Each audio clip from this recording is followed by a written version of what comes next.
Monsieur le Président, chers collègues, le constat, nous le faisons tous, et je l'ai fait moi-même en tant que députée en présidant la mission d'information de l'Assemblée nationale sur l'emploi des travailleurs expérimentés et en déposant à la suite une proposition de loi pour l'emploi des travailleurs expérimentés jusqu'à la retraite.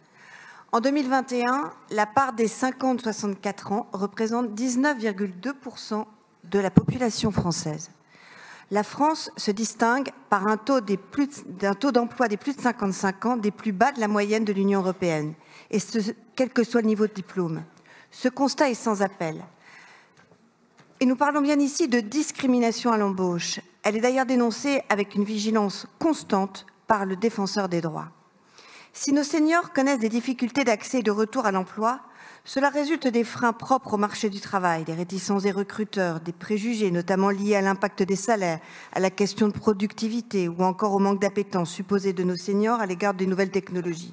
Et pourtant, aucune étude ne vient corroborer ces préjugés. Pour résoudre ces difficultés, l'enjeu est à la fois dans l'entreprise et en dehors. Le Conseil régional prend déjà sa place dans l'accompagnement des demandeurs d'emploi par la formation. Quand les constats mettent en lumière des blocages économiques sévères, le rôle de notre institution, le rôle du Conseil régional compétent en la matière est de proposer des incitations financières à destination des entreprises de la région, et ce pour faciliter, améliorer la reprise d'emploi des demandeurs d'emploi de plus de 50 ans. Une mesure qui touche bien évidemment directement les habitants de notre région concernée.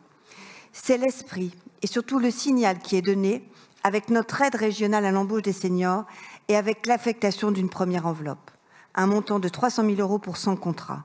Cette aide a valeur d'expérimentation sur le terrain.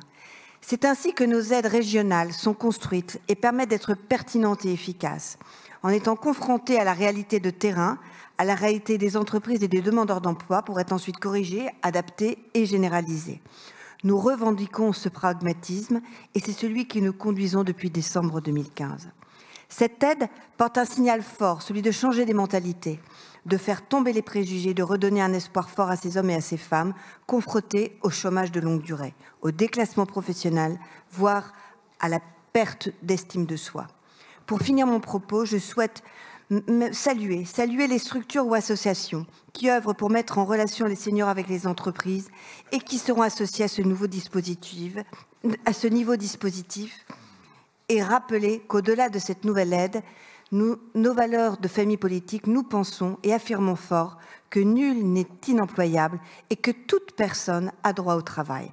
Notre groupe, bien sûr, votera cette délibération. Je vous remercie.